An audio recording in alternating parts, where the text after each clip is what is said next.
Hello students, I hope you are fine and well. In this video, we will learn how to make journal entries logically according to the rule of debit and credit. Believe me, if you understand this logical trick, you can easily make journals of every single transaction incurred in a company. As well as most students have confusion about debit and credit rules. They think debit is good, credit is bad, but in reality, this type of things are not exist in accounting. एक बार अगर आप journal entries को बनाना सीख लें तो your life become easy. How?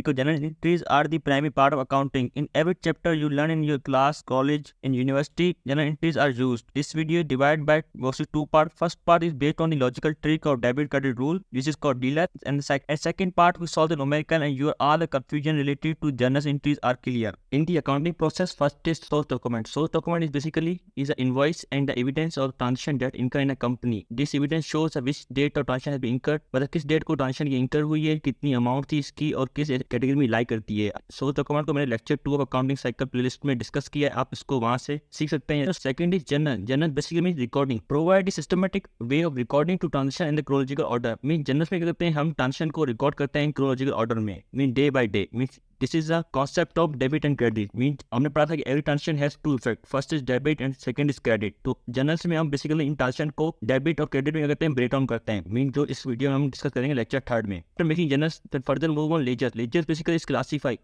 Mean the ledger is a collection of as well as branch of T accounts. Mean इसमें क्या होता है, लेजर्स के अंदर हम तमाम अकाउंट के टी अकाउंट बनाते हैं. जैसा एज शोनी पिक्चर देखें. अब इसमें कैश का भी एक लेजर टी अकाउंट है, कैपिटल स्टॉक का, रेंट एक्सपेंस का, मतलब क्या लेजर हम तमाम एलिमेंट्स के डिफरेंट टी अकाउंट बनाते हैं. ये हम डिस्कस करेंगे लेक्चर 4 में, जो कि इस लेक्चर के बाद अपलोड होगा. And after lecture 4 is trial balance. Trial balance क्या basically is a summary of all assets account. Mean जो कंपनी में ट्रांजेक्शन हुई उनके जो भी अकाउंट्स हैं, mean asset, liabilities, equity, account payable. Further क्या है, ट्रायल बैलेंस उनका रिपोर्ट होती है, उसमें हम तमाम चीज़ों को इन दी वे ऑफ फॉर्मेट में पुट करते हैं, जिससे क्या हमारा डेबिट और क्रेडिट बैलेंस जो होता है उसका This is a format of trial. This is asset element, it's a liability element and it's a equity element. अब ट्रायल बैलेंस में देखिए तमाम डेबिट और क्रेडिट का जो आंसर होगा हमेशा क्या होगा, सेम होगा. Now start the magic trick of debit and credit rule. Dealer DEA mean D for drawing and dividends, E for expense and spend. These three elements are called debit balance. अब why this called debit balance, ये हम आगे further video में सीखते हैं. Right, three elements mean liability, equity, revenue. These three elements are credit balance.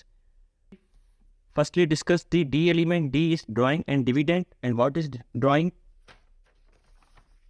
Drawing is simply एक company है जिसमें क्या है, ऑनर ने अपना पैसा इन्वेस्ट किया, जिसे हम कहते हैं कैपिटल. अगर उस कैपिटल में से वो ऑनर कोई अपनी पर्सनल यूज के लिए कुछ पेमेंट विड्रॉ कराता है तो उसे हम कहते हैं ड्राइंग. अभी कंपनी इसमें देखिए मल्टीपल लोगों ने इस कंपनी के शेयर्स में परचेस किया. मीन ये क्या है, उनके शेयर होल्डर्स हैं. अब कंपनी इन शेयर होल्डर्स को इन रिटर्न में क्या देती है, डिविडेंड. मीन जो कंपनी का प्रॉफिट होता है तो उसमें क्या होता है, कुछ हिस्सा जो है वो शेयर होल्डर्स को दिया जाता है, जिससे हम कहते हैं डिविडेंड. तो दिस इज का इक्विटी. तो डिविडेंड में क्या होता है, basically dividend drawings are debit balance. Mean जब डिविडेंड बढ़ता है या ड्राइंग इंक्रीज होती है उससे हम करते हैं डेबिट, और जब ड्राइंग या डिविडेंड कम होते हैं कंपनी में तो उससे हम करते हैं credit. Second is expense. Expense से पहले पढ़ते हैं acid. What is acid? Asset is a resource control by entity. में वो चीज़ जो बिजनेस के ऑपरेशन को कंट्रोल कर रही है, which future economic benefits are expected. Mean जिससे कंपनी को इन फ्यूचर में भी क्या हो, बेनिफिट मिलता रहे, उसे हम कहते हैं asset. Like machinery, land, property. Operation में काम आ रही है, मीन उसके लिए यूजफुल है और उसको फ्यूचर में 5 से 10 साल तक ये मशीन काम आती रहेगी. Second land. Land is not life में, क्योंकि लैंड की कोई डिप्रेशन वैल्यू नहीं होती. Same for building. अब बिल्डिंग जो उस पर कंपनी के ऑफिस बने हुए हैं, उसने बाकी जो फ्री स्पेस अगर उन्होंने रेंट पे दी हुई है उससे इनको रेंट मिल रहा है, तो ये भी क्या है, कंपनी के लिए एसेट है. तो जब अब एसेट भी क्या है, एक डेबिट बैलेंस में. जब एसेट इंक्रीज होते हैं तो उससे हम करते हैं डेबिट, और जब एसेट हमारे डिक्रीज होते हैं, जब कंपनी अगर अपने एसेट बेच देती है, जब उनकी वैल्यू कम हो जाती है एसेट, तो उससे हम करते हैं credit. And third is expense. Expense क्या होता है, मीन कंपनी को अपने ऑपरेशन रन करने के लिए जितने भी कॉस्ट पे करनी पड़ती है उसे कहते हैं expensive. Expensive is a cost of operation that company incur to generate revenue and which no future benefits are expected. अब देखिए एसेट में क्या था, एसेट में कहता था कि हमें फ्यूचर में इकोनॉमिक बेनिफिट्स मिलेंगे, लेकिन एक्सपेंस में क्या है, क्योंकि एक्सपेंस में हमने एक्चुअली एक्सपेंस से पहले ही फ्यूचर बेनिफिट हासिल कर लिए. जैसे देखें अगर बिजली का बिल है या फॉर रेंट है. अब देखें इलेक्ट्रिसिटी बिल हमें मंथ के एंड में रिसीव होता है. मीन हमने पूरा मंथ जो इलेक्ट्रिसिटी कंज्यूम कर ली, तो उसके बाद के हमने उसके पैसे पे करने हैं. अब mean which no further benefits expected. तो these three elements are debit balance. में जब ये 3 elements dividend, expense and assets are increase तो वी डू डेबिट. जब तीनों एलिमेंट्स बढ़ते हैं तो उसे हम डेबिट करते हैं. जब ये तीनों एलिमेंट डिविडेंड, एक्सपेंस और एसेट कम होते हैं तो उसे हम करते हैं credit. Therefore these three elements का debit balance. Now come on left side is liability, equity and revenue. What is liability? Liability is a present obligation. अब एक पर्सन है, उसने क्या बैंक में अप्लाई किया फॉर लोन. अब जब कंपनी ने उसको लोन दिया है तो क्या है, उसने इस लोन को इन फ्यूचर में कंपनी बैंक को वापसी रीपे करना है. तो क्या है, ये जो पैसे हैं जो उस बंदे ने लिए हैं बैंक से, तो ये उसके लिए क्या लाइबिलिटी है.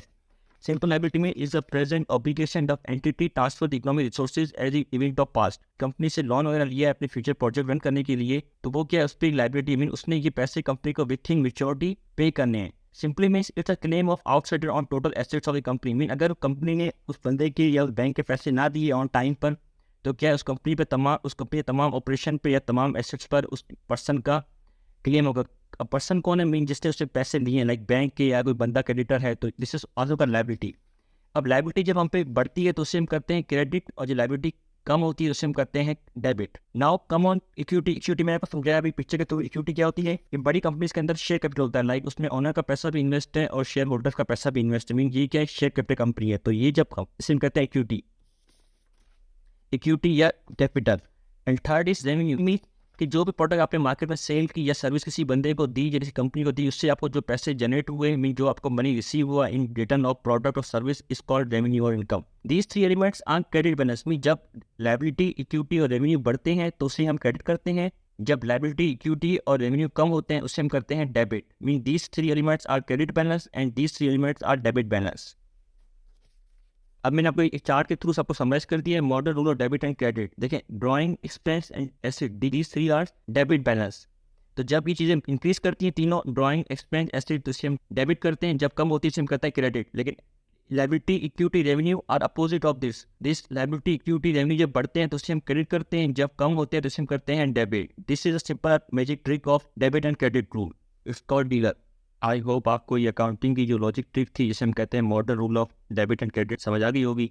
अब मैं आपको समझाता हूँ एक समरी के through. Summary of debit and credit rule. The first is accounting question. You know asset is equals to liabilities plus equity. अब एसेट क्या था, मैंने बताया आपको. एसेट क्या है, एक डेबिट बैलेंस है. मीन जब एसेट इंक्रीज होते हैं तो इसे हम करते हैं डेबिट. मीन देखिए प्लस का साइन शो कर रहा है, मीन एसेट बढ़ रहे हैं तो डेबिट होगा. अगर एसेट कम होंगे तो इसे रिकॉर्ड करेंगे credit. Then second liabilities. Liabilities क्या होती हैं, बेसिकली देखिए डीलर में क्या था, लायबिलिटीज, इक्विटी एंड रेवेन्यू कहते हैं क्रेडिट बैलेंस. मीन जब भी चीज़ें तीनों बढ़ती हैं तो इसे हम कहते हैं क्रेडिट. देखिए जब क्रेडिट लायबिलिटीज इंक्रीज हो रही है, मीन प्लस साइन, तो इसे हम करें क्रेडिट. और जब लायबिलिटीज कम होती है तो इसे हम करते हैं debit. Same for equity.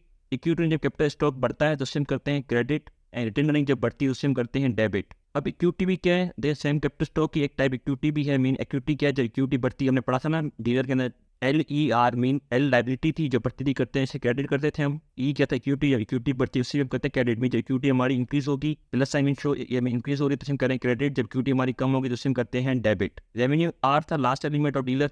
R revenue, जब रेवेन्यू हमारा इंक्रीज होता है तो उसे हम करते हैं क्रेडिट. जब रेवेन्यू हमारा डिक्रीज होता है तो उसे हम करते हैं, पता वो dealer, D for dividend, E for expense. Mean जब एक्सपेंस हमारा इंक्रीज होता है कंपनी का तो उसे हम करते हैं डेबिट. जब एक्सपेंस हमारा डिक्रीज होता है उसे हम करते हैं क्रेडिट. प्लस साइन शो कि which expenses increases, mean debit entry होगी. जब एक्सपेंस हमारा डिक्रीज हो रहा है तो ये हमारी कौन सी एंट्री है, क्रेडिट की एंट्री है. End of dealer trick is drawing and dividend. जब डिविडेंड हमारा बढ़ता है तो उसे हम करते हैं डेबिट. जब डिविडेंड हमारा कम होता है उसे हम करते हैं credit. Now start the second part of this video. Means अब जो फर्स्ट पार्ट में हमने जितनी भी ट्रिक्स या जो भी लॉजिकल ट्रिक्स सीखी थी डेबिट एंड क्रेडिट रूल्स की, उन्हें क्या करते हैं, हम अप्लाई करते हैं. अच्छा, हमारा गिवन है HBK Enterprises Incorporated on March 3rd, 2011. The company engaged the following transaction during the first month of operation. अब कंपनी कुछ समय ट्रांजेक्शन गिवन है March 3rd to लेकर March 31st तक. अब वो कह रहा है कि first part is prepaid general entries including expression of about transaction. Second part is post each entry to the appropriate ledger accounts. Mean अब लेजर अकाउंट क्या होता है ये फर्दर डिस्कस करेंगे लेक्चर 4 में. और प्रीपेयर द ट्रायल बैलेंस, और इसका जो ट्रायल बैलेंस होगा वो हम बनाएंगे कब, लेक्चर 5 में भी. सेम क्वेश्चन को हम लेक्चर 3 में भी सॉल्व करेंगे, 4 में और 5 में, ताकि आपको एक कंप्लीट अंडरस्टैंडिंग हो सके कि सेम क्वेश्चन में कैसे कैसे हम अकाउंट साइकिल के स्टेप्स को कंप्लीट करें. लाइक जैसे हम लेक्चर 3 में इसके जनरल्स बनाएंगे, लेक्चर 4 में इसी सेम क्वेश्चन के लेजर्स बनाएंगे, और लेक्चर 5 में इसका ट्रायल बैलेंस बनाएंगे. Now start a first transaction of this problem. March 3rd issue capital stock in exchange for 80,000 cash. अब देखें इसमें क्या हो रहा है, कैश हमें एड ऑन हो रहा है. मीन कैश एक एसिड है, जब और एसिड जब इंक्रीज होता है तो उसे हम करते हैं डेबिट. और कैपिटल स्टॉक एक फर्दर तब टाइप है किसकी, इक्विटी की. और जब इक्विटी बढ़ती है तब हम उसे करते हैं क्रेडिट. अब इसे रिकॉर्ड कैसे करेंगे, देखें first column is date, account title, debit and credit. आप याद रखना हमेशा डेबिट होता है लेफ्ट साइड पे, क्रेडिट होता है राइट साइड पे. क्योंकि ऐसा नहीं होता कि आप लिखते हैं क्रेडिट पहले और डेबिट बाद में, नहीं. इसका यूनिवर्सल रूल है, debit on left side and credit is right side. अब ट्रांजेक्शन थी हमारी मई 3 की, मई 3 लिख दी। अब इसमें देख क्या कैश क्या हो रही है, डेबिट हो रही है 80,000 और कैपिटल स्टॉक भी बढ़ रहा है, मीन ये भी क्या इंक्रीज हो रहा है। कैपिटल स्टॉक क्या है कि इक्विटी की टाइप है, तो इक्विटी जब बढ़ती है उसे हम करते हैं credit. And you know every transaction has two effect, first is debit and second is credit. Mean always हमेशा क्या होगा, दोनों साइड्स के आंसर में हमेशा इक्वल होगा, mean debit always equal to credit. Then move on, second question May 4 paid May office rent expense of 1000। Mean अभी हम कह रहे हैं ऑफिस का रेंट पे कर रहे हैं मंथली, किस मंथ का, मई का, कितना 1000। किस डेट को, मई 4 को। मई 4 ऑफिस रेंट एक्सपेंस। अब देखिए जब एक्सपेंस बढ़ता है तो उसे हम करते हैं debit. See in the picture, जब एक्सपेंस हमारा इंक्रीज हो रहा है, मीन एक्सपेंस इंक्रीज होता है उसे करते हैं डेबिट। अब देखें ऑफिस एक्सपेंस इंक्रीज हुआ है हमारा 1000, डेबिट कर दिया।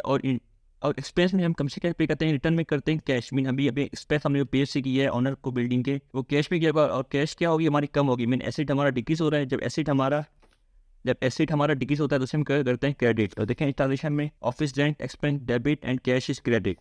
मई 5 परचेज ऑफिस सप्लाईज फॉर $400 कैश, the supplies will be last for several month. अब क्या कंपनी ने कुछ अपनी कंपनी के लिए कुछ सप्लायर्स, मीन क्या है कुछ ऑफिस सप्लाईज परचेज की, मीन ऑफिस स्टेशनरी हो सकती है या कोई ऐसी इन्वेंट्री हो सकती है। तो इसमें सप्लाईज जो होती है वो क्या होती है कि इन्वेंट्री होती है। और इन्वेंट्री क्या होती है जो हमें फ्यूचर में क्या दे, बेनिफिट दे। लाइक मीन ये एसेट है, जब एसेट हमारा बढ़ता है उससे क्या करते हैं हम डेबिट करते हैं। देखिए ऑफिस सप्लाईज डेबिट 400 और सप्लाईज हमने परचेज किए कैश में, वो कह रहा है हमने देखिए उसे लिखा है ऑन कैश, तो कैश क्या होगी इसमें हो जाएगी debit. May 15 purchase office equipment for 8,000 on account, the entire amount is due on May 15। अब वो कह रहा है हमने इक्विपमेंट परचेज किया है, या ये एक एसेट है लेकिन हमने परचेज किया है ऑन अकाउंट में। मीन इसमें लिंक वर्ड जो है ना वो दो है। मीन एक ऑफिस परचेज ने इक्विपमेंट किया है लेकिन second is on account, the entire amount is due on May June 15। Mean क्या है उसने परचेज आज के लिए मई 15 को उसने इक्विपमेंट परचेज किया है $8,000 का, लेकिन उसकी पेमेंट जो है उसे हम कब करेंगे, उसे हम पेमेंट करेंगे जून 15 को। तो इसे हम किस रिकॉर्ड करेंगे, मई 15 ऑफिस इक्विपमेंट डेबिट। मीन हमारा एसेट तो इंक्रीज हो रहा है तो एसेट हम किस कहते हैं डेबिट और account payable. Mean on account को हमेशा अकाउंट में कहते हैं अकाउंट पेबल। मीन इसमें कोई प्रोविजनिंग नोट नहीं होता। अब अकाउंट पेबल क्या है, ये भी एक सब टाइप है लाइबिलिटीज की। अब देखिए लाइबिलिटीज क्या है, क्रेडिट बैलेंस होती है और जो लाइबिलिटी इंक्रीज होती है तो उसे हम करते हैं क्रेडिट। अब इसमें देखिए लाइबिलिटी हमारी इंक्रीज हुई है तो उसे हमने किया है क्रेडिट। जब लाइबिलिटी हमारी डिक्रीज होगी मीन जून 15 जब पैसे से पे कर देंगे तो अकाउंट पेबल क्या होगा, डेबिट हो जाएगा सिंपली। लाइबिलिटी बढ़ती है उसे हम करते हैं क्रेडिट और एसेट इंक्रीज हुआ है तो इससे हमें कर दिया debit. Purchase company car for $27,000, paid $7,000 cash and $7,000 cash and issued note paper for remaining amount on due। अब देखिए इसमें क्या है, उसने परचेज की है एक कार जिसकी वर्थ कितनी है 27,000। मीन कार क्या एक एसेट है कंपनी के लिए। अब कार व्हीकल परचेज कितनी की, 27,000 की थी, उसने क्या 7,000 उसने पे कैश कर दिए। मीन उसने ऑन स्पॉट पे 7,000 पे कर दिए। मीन कैश क्या इतना 7,000 मीन कम हो गया, मतलब हमने इसको पे कर दिया। मीन ऐसे डिक्रीज हुआ तो उससे हमने कर दिया क्रेडिट। एंड नोट पेबल किया, नोट पेबल भी फर्दर टाइप है लाइबिलिटीज की। अब देखिए उसने क्या है हम बाकी पैसे उसको कब देंगे, मीन ऑन मैच्योरिटी देंगे। तो जब लाइबिलिटी हमारी, मेरे को पता है पहले जब लाइबिलिटी हमारी इंक्रीज होती है उससे हम क्या करते हैं, उससे हम करते हैं क्रेडिट। तो लाइबिलिटी की इंक्रीज हुई 20,000। मीन देखें 27,000 हमने से पे कर दिए, रिमेनिंग कितना है 20,000। तो ये क्या हमारा नोट पेबल है। Back 20 bill client 30,000 on account. अब देखें कस्टमर को हमने बिल पे कर दिया है। मीन क्या है हमने कस्टमर को सर्विस दे चुके हैं लेकिन अब तक हमने इससे पैसे रिसीव नहीं हुए हैं। तो मई 20 अब जब पैसे हमें रिसीव ना हो और आप सर्विस दे चुके हो कंपनी में तो इसे हम कहते हैं account receivable. Mean account receivable is not a cash, but इसे हम अभी क्या रिकॉर्ड कंपनी में कर रहे हैं कि पैसे अभी हमने मिलने हैं लेकिन हमें रिसीव नहीं हुए हैं। तो अकाउंट रिसीवेबल भी क्या एक कैश की टाइप ही है, तो ये भी क्या एसेट है। तो ये बढ़ते जैसे ये ऑप्शन क्या है डेबिट 30,000 और सर्विस रेवेन्यू में रेवेन्यू क्या है हमारा इंक्रीज हुआ है तो रेवेन्यू हमारा इंक्रीज होता है उससे हम करते हैं। अब देखिए चार्ट में जब रेवेन्यू हमारा होता है इंक्रीज उससे हम करते हैं क्रेडिट। तो यहाँ पे देखिए हमने लिखा है service revenue 30,000 increase. May 26 declared 5,000 dividend, the entire amount will be distributed to the shareholder on June 26। इसमें क्या है हम शेयर होल्डर्स को डिविडेंड पे कर रहे हैं कब 26 जून को। तो इसमें क्या होगा देखिए डिविडेंड इधर मेरा पड़ता डीलर में फर्स्ट एलिमेंट था डिविडेंड। मीन डिविडेंड इंक्रीज हो रहा है तो इसे हमने लिखा है डेबिट 5,000 और डिविडेंड पेबल की क्योंकि लाइबिलिटी अभी हमने उसको पे करने हैं कब जून 26 को पे करने हैं। तो ये क्या कंपनी पे भी लाइबिलिटी है। तो जब लाइबिलिटी हमारी इंक्रीज होती है तो इसे हम कहते हैं डिविडेंड पेबल, तो इसे हमने किया है credit. May 29 paid May utilities of $200। Mean क्या कंपनी कुछ यूटिलिटी ली थी उससे क्या क्या पे किया है। तो इसमें क्या लिखना है हमें 29 मई यूटिलिटी एक्सपेंस हमारा इंक्रीज हुआ है तो कितना लिखा है डेबिट 200 और इन रिटर्न हमें क्या पे किया है कैश हमारा एसेट है जो कम हुआ है उससे हम लिखा है 200 क्रेडिट। मई 30 क्या receive 3,000 from client bill on May 20। अब देखें मई 20 हमने क्लाइंट को बिल किया था 30,000 का, वो किस पे था अकाउंट रिसीवेबल, आपको याद होगा। अब कह रहा है हमें receive 30,000 from client bill on May 20 mean अभी हमें उस पैसे हमें उस सर्विस के मिल चुके हैं। तो देखिए मैंने बताया था अकाउंट रिसीवेबल हमें जब पैसे नहीं रिसीव करते हैं अकाउंट रिसीवेबल डेबिट। अब देखिए May 30 क्या हो रहा है हमें पैसे मिल गए मीन कैश रिसीव हो गया है हमारा एसेट इंक्रीज हुआ है। तो इसमें देखिए कैश क्या हो रही है 30,000 इंक्रीज हो रही है और अकाउंट रिसीवेबल क्या है डिक्रीज हो रहा है क्योंकि अब हमारे पैसे रिसीव हो चुके हैं मीन ये अकाउंट अभी क्लोज हो गया है mean account receivable credit and cash is debit. Last entries record and paid salary expense of 40,000 mean अभी क्या कर रहे हैं हम एम्प्लॉयज को किस वेजेस जो मंथली पे कर रहे हैं। तो इसमें क्या होगा सैलरी एक्सपेंस में एक्सपेंस इंक्रीज हो रहा है कंपनी का। तो सैलरी एक्सपेंस कितना इंक्रीज हो रहा है 40,000 और हम हमेशा एक्सपेंस हम पे करते हैं रिटर्न ऑफ कैश में। तो कैश कितना हमारा जा रहा है 40,000। तो यहाँ पर हमारा जनरल एंट्री का तमाम कॉन्सेप्ट क्लियर हो चुका है। अब याद रखना कि every transaction has two effect first is debit and second is credit. और आपको जो अकाउंटिंग के रूल्स है इनको प्रॉपर अंडरस्टैंडिंग थी कि डीलर में ड्राइंग एक्सपेंस एंड एसेट क्या है ये डेबिट बैलेंस है मीन जब ये चीजें बढ़ती है तो सेम करते हैं debit liability equity revenue these are credit balance mean जब ये तीन एलिमेंट बढ़ते हैं तो सेम करते हैं क्रेडिट। अगर आप ये लॉजिक ट्रिक समझ गए तो आपके लिए जनरल बनाना कोई मुश्किल बात नहीं।